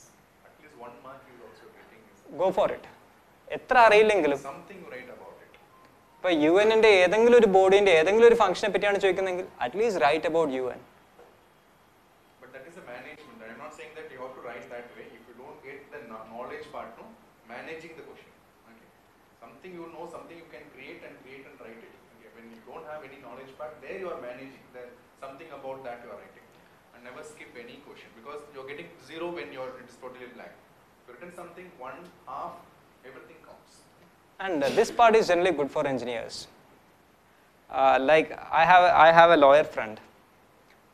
He was telling, and I had some of my engineer friends also. They were conversing, and the lawyer was telling, I can literally talk about anything that comes in law. But then the engineer said, I can talk about anything, including law. So the engineers be happy for that part. മലയാളത്തിൽ നമ്മൾ തള്ളുക എന്ന് പറയാറില്ലേ, അതാണ് സാധനം basically. And I'm sure that you guys might have enough and more experience with your project and things like that, viva, presentations, seminars. So I hope all those things will help. Okay, so what else? Yes, come on. What was your optional? That's the worst part of my entire preparation. It was Malayalam literature. Because for one, my academics was not in Malayalam literature at all. And what I studied, aerospace was not an option at all for me. There is no option. Either I'll have to go back to mechanical engineering, which I studied like 5 years back, which is again going to be a very laborious process. And now considering the other options which I have, for all those options, I'll have to go and sit in a class. I'll have to take somebody's help in studying that. But then I thought Malayalam, okay, Malayalam aanu, vaaycha manasilavunannallo. So why not? I can try it on my own. That was my idea. But then it did not go well last time because in 2016 I missed my final selection by 2 marks. And 2016 top mark 340 ആയിരുന്നു. And even average mark, not the average mark for the people who got selected, but the average mark for the entire Malayalam paper was like 280, but my score was like 240. So that was tragic. But look at that, how much mark he has got in GS. Yeah, I had a stronger edge in GS. Stronger edge in GS. But then if you have a good backup with Malayalam, if you have a proper class taken in Malayalam, if you have written sufficiently in Malayalam, that should not be a big issue. I had committed a lot of blunders. That one, I never got any notes or anything else from any of my mates who were taking Malayalam classes. I did not write any test series. I wrote only like two tests. That's it. Which is like I'm writing Malayalam after like almost a decade. And I was like grossly incomplete in even finishing the syllabus. So all mistakes are my mistakes. They are all like my own blunders. I could have corrected it, but then yeah, I mean I can't go to the past and correct it anyway. That's how all these blunders happened. But then I tried to I did correct a lot of them in my 2017 attempt. I completed the syllabus, and I also took a few tests also.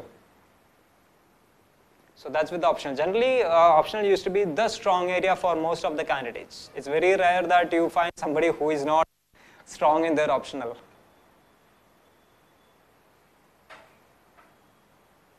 Anything else that you want to talk about mains preparation?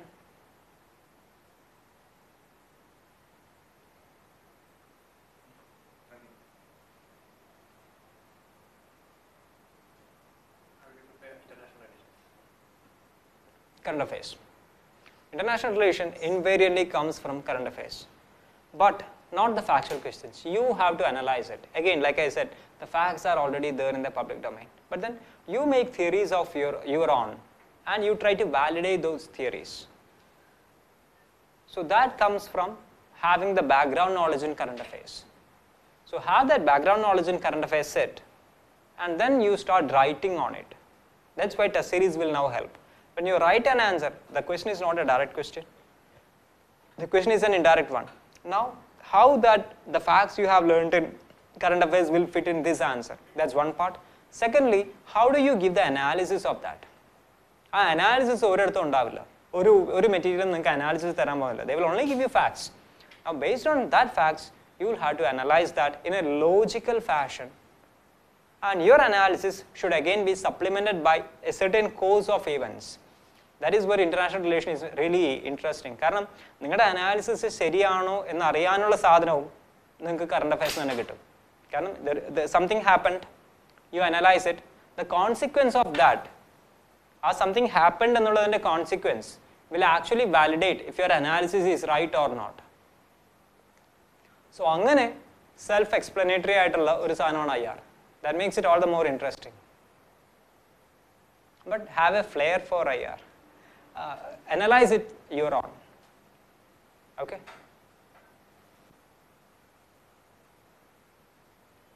So usually during names, by the writer says evaluators prefer long sentences or short sentences. Like sometimes when you write long sentences, It's not about long or short. It's about if it is easily comprehensible or not. It could be a long sentence, but if it gives a very clear idea on what you are speaking, if you are not making it complex, then it's fine.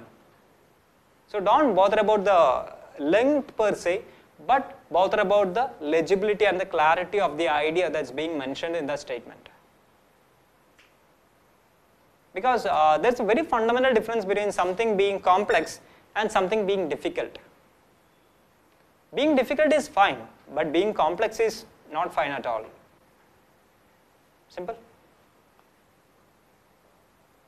What else? But if you reduce the number of words and still you can say the same meaning, then it is always better. You can give more ideas, more words can be, because you know this, it's a question come answer booklet, you know, right? You have a limited space for writing the answer. So the things which can be said in 3 sentences or 3 words you are giving for 5 or 6 sentences, then number of points which you are giving will be limited. So it is always better to give a very crispy, simple. Yeah, for the main answers that is always advisable.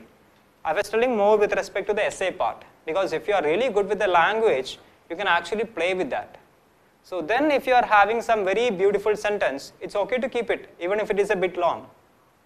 But in main answers, you have the time limit and the space limit, which is not absolutely the case of an essay. In essay, you have sufficient space and you have like 1.5 hours for each essay.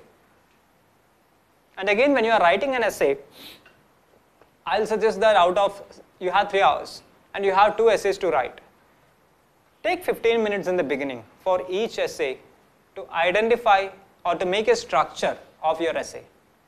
ആ essay question paper തന്നെ സൈഡിൽ വേണമെങ്കിൽ വരച്ചു വെക്കാം, അല്ലെങ്കിൽ answer പേപ്പറിൻ്റെ അവസാനം you have a rough page, അവിടെ വരച്ചു വെക്കാം. ഇൻട്രൊഡക്ഷനിൽ ഞാൻ എന്ത് എഴുതും, write that in bracket. Introduction കഴിഞ്ഞിട്ട് my first paragraph, what are the points that will be discussed, how I am going to transit into the second paragraph. Again, write the points in the paragraph, in the bracket. So അങ്ങനെ once you start writing an essay, you should not be thinking ഇനി ഞാൻ എന്ത് എഴുതും എന്ന് ആലോചിക്കേണ്ട അവസ്ഥ ഉണ്ടാവരുത്. കാരണം അങ്ങനെ ആലോചിച്ചു തുടങ്ങിക്കഴിഞ്ഞാൽ എസ്സേൻ്റെ ഫ്ലോ പോകും. ക്രിയേറ്റിവിറ്റിക്ക് അങ്ങനെ ഒരു പ്രശ്നമുണ്ട്. essay is something which should be very creative. It should have that flow. ആ ഫ്ലോ മിസ്സായി കഴിഞ്ഞാൽ അതും ഒന്നര മണിക്കൂർ അടുപ്പിച്ച് നിങ്ങൾ എഴുതുന്ന ഒരു സാധനമാണ്. You should have that flow right from the beginning till the end. അത്രയും പേജ് എഴുതുന്ന ഒരു സാധനമാണ്. ആ ഒരു ഫ്ലോ എന്ന് വെച്ചാൽ ഫസ്റ്റ് പേജിൻ്റെ ഫസ്റ്റ് ലൈൻ മുതൽ ലാസ്റ്റ് ലൈൻ വരെ ഉണ്ടാവുന്ന ഒരു സാധനമാണ്. സോ അതുകൊണ്ട് തന്നെ ഇടയ്ക്ക് വെച്ച് ഇഫ് യു സ്റ്റാർട്ട് തിങ്കിങ് ഇനി ഞാൻ എന്ത് എഴുതുമെന്ന് ആലോചിച്ച് തുടങ്ങിക്കഴിഞ്ഞാൽ ആ എൻറ്റയർ ഫീല് മാറും, കണ്ടിന്യൂറ്റി പോവും. So your essay will be quite a disaster. So അതുകൊണ്ട് തന്നെ ആദ്യമേ തന്നെ ഡ്രോ എ സ്ട്രക്ചർ, ഒരു ട്രീ പോലെ ഒന്ന് വരച്ച് വെക്കുക. And again cross check if that is a perfect structure that is suitable for you to write, then go for it. അപ്പോൾ ഇങ്ങനെ ഈ ഓരോ എസ്സേയും തുടങ്ങുന്നതിന് മുന്നേ ഒരു 15 മിനിറ്റ് അതിനായിട്ട് ഇൻവെസ്റ്റ് ചെയ്യും. That will actually B good. അയ്യോ 15 മിനിറ്റ്, ആ 15 മിനിറ്റ് എനിക്ക് ഒരു 2 പേജ് ഇപ്പോൾ എഴുതി തീർക്കാമെന്ന് ഒരിക്കലും വിചാരിക്കരുത്. Have that 15 minutes invested, draw this, structure it, and then start writing. It will help you. Anything else? One question, why you have opted for IAS? Yeah, that is again a very personal choice, because like I said, I had this thing that's coming into my mind when I was like 25-26.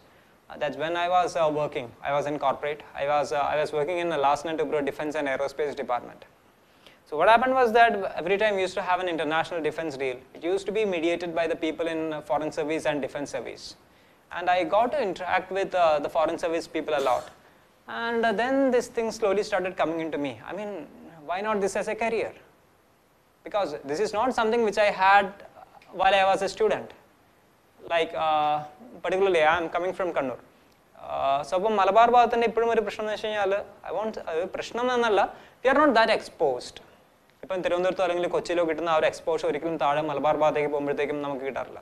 അതുകൊണ്ട് തന്നെ ഇന്നും ഇപ്പം എത്രയധികം bubble കേരളത്തിൽ ഉണ്ടായിട്ട് പോലും you don't have a single academy that's properly running in Kannur or Calicut. In spite of being a hub. കാരണം കണ്ണൂർ കോഴിക്കോട് എന്നൊക്കെ പറയുന്നത് എത്രയോ കാലങ്ങളായിട്ടുള്ള ഒരു ഫിനാൻഷ്യൽ അല്ലെങ്കിൽ ഒരു ട്രേഡ് ഹബ്ബൊക്കെയാണ്. പക്ഷേ ഈ ഒരു കേസ് വരുമ്പോഴത്തേക്കും there is no single academy that's running proper except state അക്കാഡമിയുടെ ഒരു ഓഫ് സെൻറ്റർ ഉണ്ട് എന്നല്ലാതെ. And this was even worse. ഒരു ഇമാജിൻ 10 years ബാക്ക്, ഇപ്പം തന്നെ ഇതാണ് അവസ്ഥയെങ്കിൽ ഒരു 10-15 വർഷം മുന്നേ ആണെങ്കിൽ I didn't even think about IAS or IPS except when I was seeing some Suresh Gopi or Mammootty films. So അന്നേരം ആ ഡയലോഗൊക്കെ കാണാൻ പടം പഠിക്കും എന്നല്ലാതെ that's done. ആ സിനിമ കണ്ട് ഒരു 5 minute 10 minute അല്ലെങ്കിൽ ഒരു 5 ദിവസം അത് ഓർമ്മയുണ്ടാവും. പിന്നെ back to my normal things. And I use to be quite a good student. സ്വാഭാവികമായിട്ടും സയൻസ് ഗ്രൂപ്പ് ആയിരുന്നു. So engineering or medicine comes as an automatic choice for me. And because I had a little bit more inclination towards engineering, went in that. And BTech കഴിഞ്ഞപ്പോഴത്തേക്കും again I used to be quite a decent student. MTech came as a natural choice. And after MTech, a corporate defense and aerospace, again, that's very much what I studied. So again, that comes as a normal choice. So അങ്ങനെ ഒരു normal ചോയ്സുകളിലായിരുന്നു ഞാൻ പൊക്കോണ്ടേയിരുന്നത്, which comes very automatic. തല്ലി പഴിപ്പിക്കാതെ വന്ന ഒരു സാധനമായിരുന്നത്. But this time was never an option for me because I never had the exposure to think about it. Definitely, ഇപ്പം BTech ചെയ്യുമ്പോഴും MTech ചെയ്യുമ്പോഴും ഇതിനെപ്പറ്റി ആലോചിക്കാമായിരുന്നു. പക്ഷെ എന്നാലും ആ നോർമൽ കോഴ്സിൽ തന്നെ പൊക്കോണ്ടിരുന്നു. And there was nobody to introduce me to these areas. So it went on. And finally, the moment when I got this idea was while I was working in the corporate. So basically, I am like a very late bloomer. Because in an area where students start preparing while they are like 21 or even school മുതൽ prepare ചെയ്യുന്നവരുണ്ട്. You will see that culture, ഇപ്പം ട്രിവാൻഡ്രത്ത് ഒരുപാട് സ്കൂൾസിലുണ്ട്. പക്ഷേ you will see that even more prevalent in North India. നമ്മൾ Bihari, Bengali, U P Bhai എന്നൊക്കെ പറയുന്ന അവരാണ് actually they start this. I mean അവിടെ എന്ന് വെച്ച് കഴിഞ്ഞാൽ there are 2 different extreme sections of the society, but this upper extreme, they actually groom their kids right from the beginning. If you ask me if that is good, no, I won't tell that's good, that's bad. Because you are killing the individuality of the student. അവർക്ക് എന്താ വേണ്ടെന്ന് നോക്കാതെ അവരെ ആദ്യമേ തന്നെ ഇതിൽ പോടും തള്ളി അയക്കുകയാണ്. So in that sense, yes, I have an advantage because I did a lot of things which was passionate to me at different points of my time. And dream is something which can come at any point. ഒരു രാത്രി കൊണ്ട് എനിക്കൊരു സ്വപ്നം ഉണ്ടായിക്കൂടെ? I can sleep and I can have a dream. In the same way, I can be awake and I can have a dream as well. So those conversations with those people, it was those conversations which actually helped me or which made me think about this as a career. അപ്പോൾ സ്വാഭാവികമായിട്ടും because I was expose to people from foreign service, അതിനെപ്പറ്റിയാണ് ഞാൻ കൂടുതൽ അറിയാൻ ശ്രമിച്ചതും ഞാൻ കൂടുതൽ interact ചെയ്തതും ഞാൻ കൂടുതൽ ആലോചിച്ചതും അല്ല. And hence IFS continues to remain as my first preference. Plus I like languages, I like traveling, I love cultures, I love interacting with different people. So I find it quite okay with my preference as at a personal level also. So that is why my preference scale is like IFS, IAS and IPS. But now, I mean, given a choice now, I would have changed that. I would have changed it to IFS, IPS, IAS. Because very recently I came to know about the training program of the IPS and I was like fascinated. Oh, wow, you guys have all these things. So yeah, that's about my preferences actually. So anything more that you want to ask?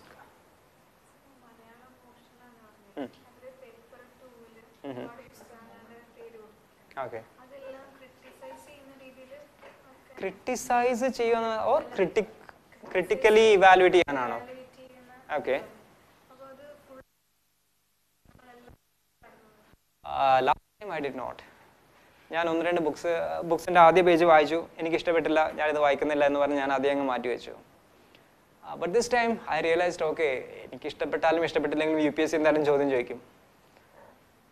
so considering that I'm writing this exam for clearing it, I'll have to read it.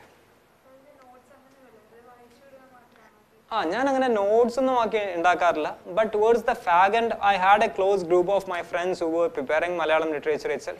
So we used to ask questions and we used to write the answers. We used to 5 minutes or 10 minutes the answers answers and we used to exchange the points and ideas. Even it's like personal level evaluation. Personally, question. So, on a personal level, which means again you will have that uniqueness. So, for example, I remember my reading of Chamin. Actually, 2016 lo mock interview they asked me regarding the book, the novel Chamin.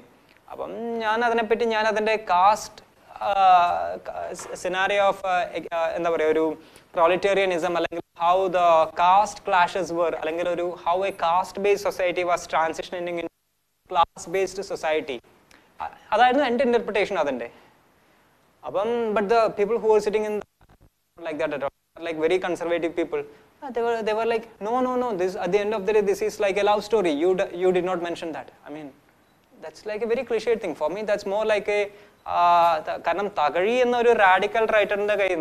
More than a love story, what I will prefer to get is like an idea like this, and for me, that is justifiable. Cross read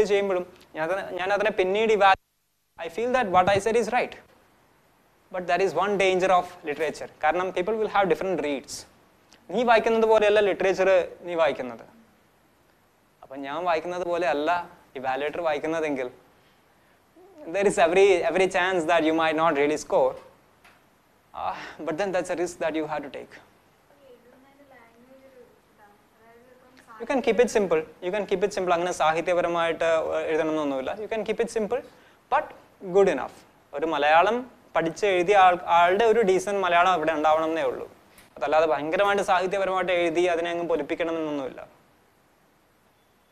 That's applicable to almost every subject, every paper. You don't have to have a very flowery language or anything, but have a decent language, be good with your grammar. So angane korchu basics matram ready aakkiya madi. Okay? Otherwise language is very much for communication purpose. Nothing like that. Mine is a very broad reading. So that's what I'll prefer to keep it. That's why I said Malayalam, I'll be the bad person to talk about. You want to know the CSAT preparation? Yeah. Anybody who doesn't like maths, maths ishtamallatha matram. A lot of times. Yeah, because generally when it comes to CSAT, there are like two group of people. The one group who don't need it. Yeah, who never need it. Those are the people generally from engineering background, but I won't even tell all engineers are like that. Somebody might be having difficulty in coping up with the time limit and coping up with this kind of questions. I can do integrations and differentiation, but speed, distance, time they can do complex integration, differentiation but simple problem, they start fluttering or they start taking a lot of time. Step first step E integration, second step dx by dy methodology, that won't work here. It's altogether different mindset that is demanded here. So and the rest of the people who hate maths, who chose to take other subjects just for the sake of avoiding maths, you guys have to sit down. And preferably, the exam is 2 days. Because you CSAT, every CSAT class will not work. Because one CSAT class will problem. Imagine 10 problem, 20 problem. This 20 problem which means there is a huge break in your continuity. So what I will suggest is, you can, if at all you are asking me for a 1 year pattern, what I'll suggest is ആദ്യമൊക്കെ ആഴ്ചയിൽ ഏതെങ്കിലും 2 ആഴ്ചയിൽ 2 class, that's it, to get a flavor എന്തൊക്കെ type questions ആണുള്ളത് എന്ന flavour കിട്ടാൻ വേണ്ടി മാത്രം. അത് കഴിഞ്ഞിട്ട് ടുവേർഡ്സ് ദ ഫാഗ് എൻഡ് ഒരു 1 week 2 week ലോങ് സെഷൻസ് ഒരു 3 മണിക്കൂർ CSAT-നായിട്ട് ഇൻവെസ്റ്റ് ചെയ്യുന്നു. യു ഡു പ്രോബ്ലംസ് എല്ലാ ദിവസവും, so that the continuity is there. എല്ലാ ദിവസവും ഒരു 20 പ്രോബ്ലം അല്ലെങ്കിൽ 30 പ്രോബ്ലം ഓഫ് ഡിഫറെൻറ്റ് വെറൈറ്റി നിങ്ങൾ. സോ അങ്ങനെ ആകുമ്പോഴത്തേക്കും 2 ആഴ്ച കൊണ്ട് you will cover A different almost all types of questions. Plus ആ ഒരു കണ്ടിന്യൂറ്റി ഉണ്ടാവും താനും. Okay, so that sounds good enough. And one more important thing is never get afraid of this. We have to go through that. He said 2 category of people. One is maths liking, one is afraid of maths. I am also one of them. But I have cleared prelims with this when it was qualifying now. Okay, but when I cleared prelims, it was not qualifying. Okay.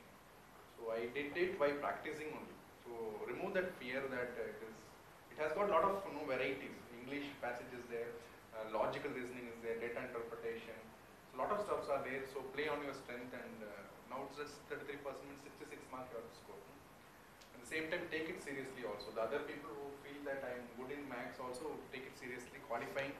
Yeah, I'll tell something. I mean, one of my friend, he cleared SSC CGL, but he fluttered in CSAT paper of UPSC. I mean, you clear SSC CGL, which is more of CSAT, which has more tougher, more difficult questions than the UPSC paper 2. But you fail because you did not score sufficient mark in UPSC paper 2. I mean, that's beyond imagination. So, what he said that he had a mental block. And for one, he didn't get proper sleep the last day. He was going on preparing. He sat till like 3-4 in the morning, and finally, he was like exhausted. Adonnu. Rendu, our exhaustion karanam, he was already under the mental block that എനിക്ക് clear ചെയ്യണമെങ്കിൽ already അവൻ്റെ mind മാറി. എനിക്ക് just clear ചെയ്താൽ മതി എന്നുള്ള അവസ്ഥയിലേക്ക് മാറി. 33% ക്ലിയർ ചെയ്യാൻ. അപ്പം 80 ക്വസ്റ്റ്യൻസിൽ അപ്രോക്സിമേറ്റ്ലി എത്ര ക്വസ്റ്റ്യൻ ക്ലിയർ ചെയ്യാൻ വേണം?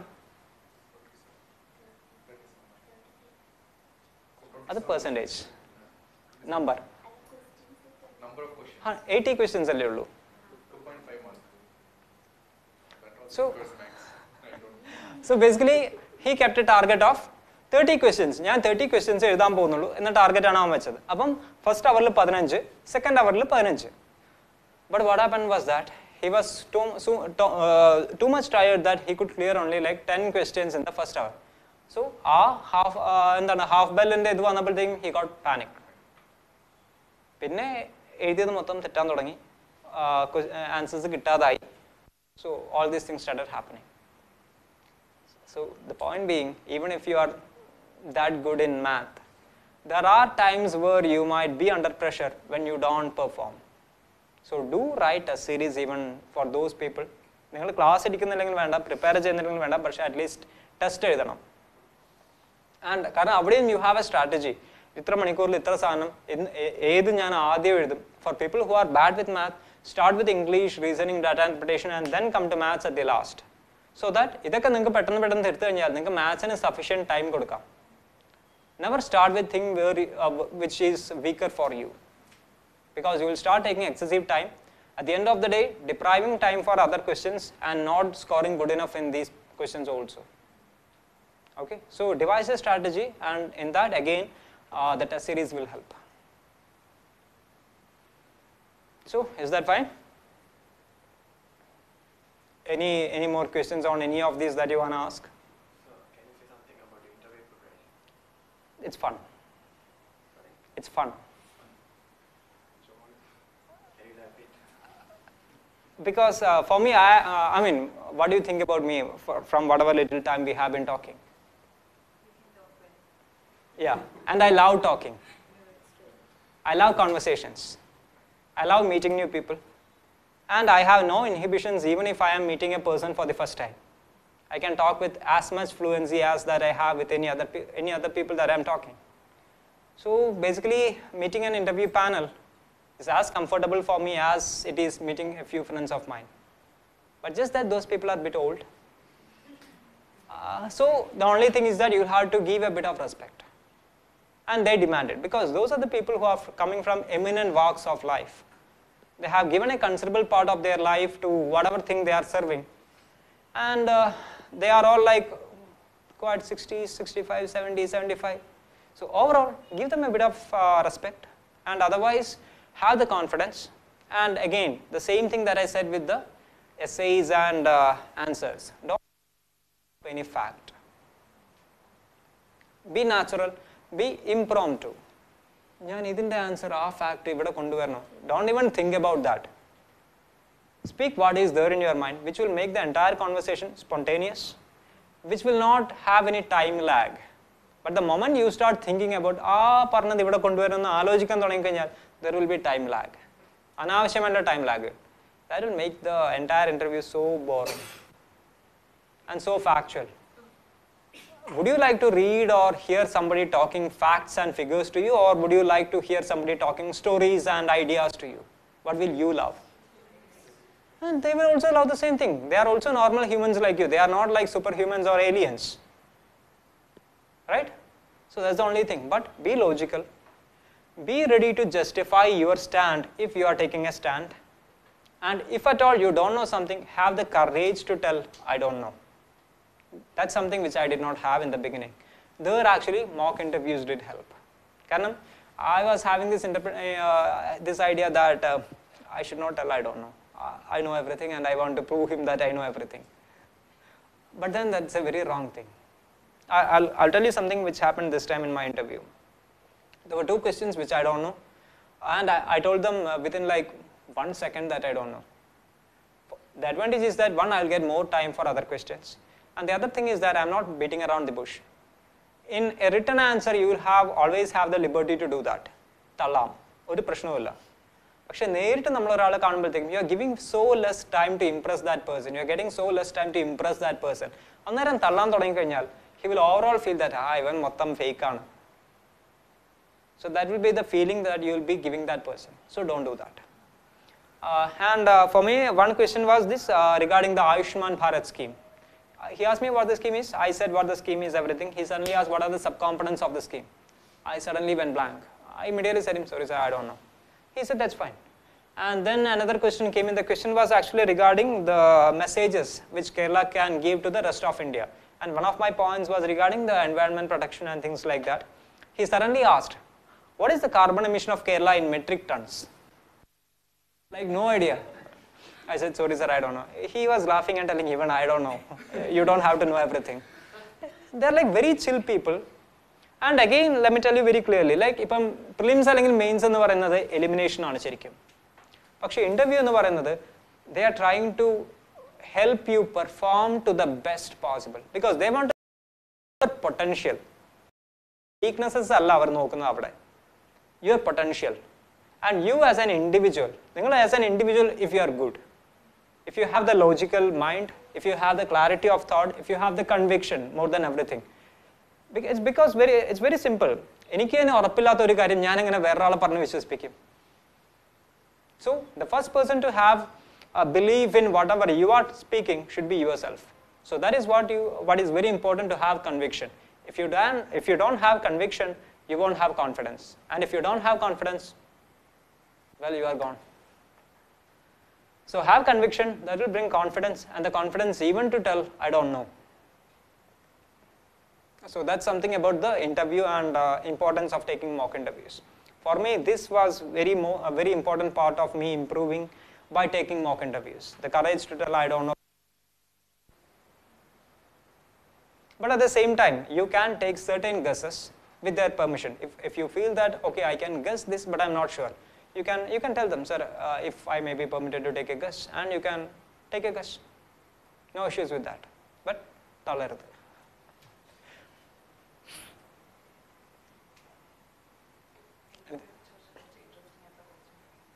Interesting. They asked me, it began with my hobby, because I have one of my hobbies as creative writing. So the interviewers was asking me like 6 years of engineering, 2 years of corporate, and a hobby in creative writing doesn't really sink in. So that is the first question, why that such a diverse thing. And then I had in my hobbies mixed martial arts and air rifle shooting. So he asked a few technical questions regarding the air rifle things. And then it moved on to, my panel chairman was ex-Air Chief Marshal. So he started seeing aerospace, incorporating defense and aerospace. So he was all happy and he was asking me a lot of things regarding the aerospace stuffs. Why India is not doing good in certain areas like engines and things like that, the hyperplanes, etc. And then he went on to Trivandrum. Because there's a place where I was born, though I'm basically Kannur, I was born in Trivandrum. He asked me what are the few bad things you can tell about Trivandrum. So I gave that, and then from it went to member 1, from chairman to member 1. He was asking a lot of random factual questions. And he was telling, now I will ask on this, now I will ask on it, because he was actually jumping from one random question to another. So I'm going to questions I don't know. With the question that you know. Yeah, because some of them will have a very prepared set of questions, factual ones particularly. ബാക്കിയുള്ളത് നമ്മുടെ conversation our pick ചെയ്തെടുക്കുന്നതാണ്. And I don't remember anything that the second member asked me. But it didn't give me any tough time, so basically I don't remember it at all. And then there was this member 4 who asked me regarding the Kerala's message to rest of India.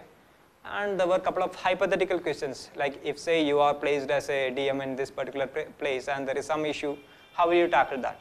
That's one question. And yeah, that's basically regarding him. And a few other questions also, which again I don't remember. And then there was the lady member, that was member 4. She was also asking me regarding some hypothetical questions, and again defense and private sector in defense, etc. And finally it went back to chairman. Chairman asked me one more question. The question was regarding the Pongala, because that's one thing I gave him my first answer. I was speaking about pollution in Trivandrum, and I even gave the example of Pongala as a source of pollution. So he was again asking me the hypothetical question regarding if I am play action course. So that was done, and finally he said, yeah, your interview is over, you can go. So that's a fairly good one, because last time my interview was like more point to point. It was question answer kind. This time it was more of a conversational style.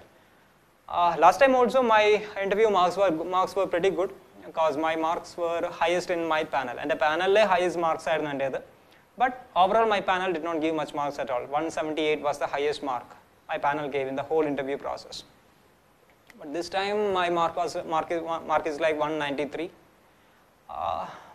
But I guess this time എല്ലാ പാനലും കുറച്ചുകൂടെ liberal ആയെന്ന് എനിക്ക് തോന്നുന്നത്. കാരണം കഴിഞ്ഞ തവണ എനിക്ക് എൻ്റെ പാനലിൽ ഏറ്റവും കൂടുതൽ കിട്ടിയ 178 ആണെങ്കിൽ ഇത്തവണ പുള്ളിയുടെ പാനലിൽ ഹയസ്റ്റ് 190 something പോയിട്ടുണ്ട്. So this time, I mean, it varies from year to year, because probably കഴിഞ്ഞ തവണ there was even one panel, ആ പാനലിന് പുറത്തിറങ്ങി 1-2 പേര് കരഞ്ഞുകൊണ്ടാണ് പോയത്. So it was that harsh, because sometimes the panel do a lot of stress interview kind of things. Even such things did not happen, probably because they got some kind of guidelines or something like that. So basically it varies to year to panel and mood to mood. Can I even difference in there, but that is nothing in our hand, and yeah, don't worry about exactly. Karanam, you worry about only those things what you can control. And if you can control it, then why worry at all? Just go and control it. Control worry. So again, why worry at all? That's the whole idea. So maintain your pressure, maintain your stress, keep your frustration in control. Frustration because most of you, this is like first attempt. But next year onwards, if at all, I hope that all of you cleared this time itself. But if you did not, next time onwards, you are going to see the peaking of pressures. Frustration. Because ini padukke veetukarum naatukarokke choichodum joliyonnu aayilla. That is the one thing I am reminding you from the first day onwards. Don't wait for your own failure to understand the seriousness of this. I have seen a lot of people have around seen. Okay, so put on effort. At the same time, don't be always with the work also. Have a good combination. You can clear in the first attempt itself. That is assured. Like this is like a marathon. You can't just sprint it, and that demands consistency. Sprinting na 10 seconds കഴിഞ്ഞു. നിങ്ങൾക്ക് അവിടെ വലിയ കൺസിസ്റ്റൻസിൻ്റെ ഒന്നും ആവശ്യമില്ല. പക്ഷേ ഇവിടെ it's like a marathon. It demands consistency day after day. The patience, the perseverance, And the acknowledgement that it doesn't matter ഞാൻ എൻ്റെ college days it doesn't matter how brilliant I was or how outstanding I was, this is an altogether different game. ഞാൻ കോളേജിൽ rank holder ഒക്കെ ആയിരിക്കും, but here nothing matters. What matters is your patience, perseverance, consistency, and yes, definitely the methodology in which you are working into it. Okay, so that's basically the entire idea which I can summarize. Anything that you want to ask? Any random question, whatever it be. It could be academic, it could be personal, whatever it is. I'm giving you some, how much time? 5 minutes. So shoot questions, if at all you have any. Last 5 minutes.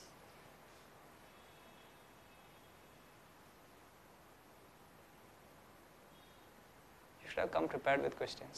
We have got English, ninth.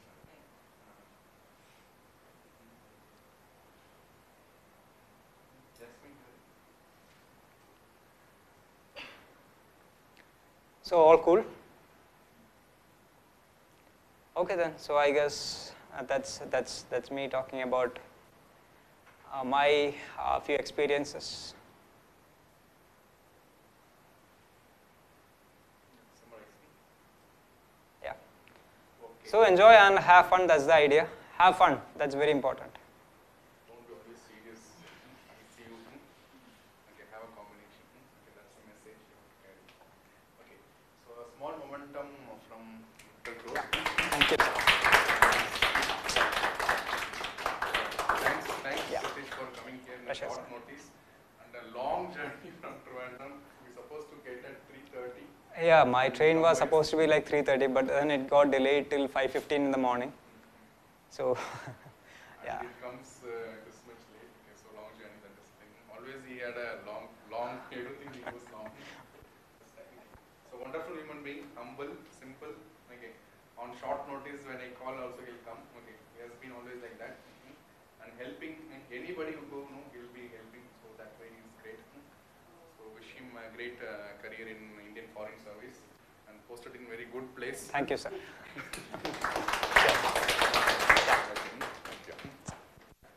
Okay guys, see you go and study, so a lot of inspiration, a lot of messages, okay, you have to go and talk.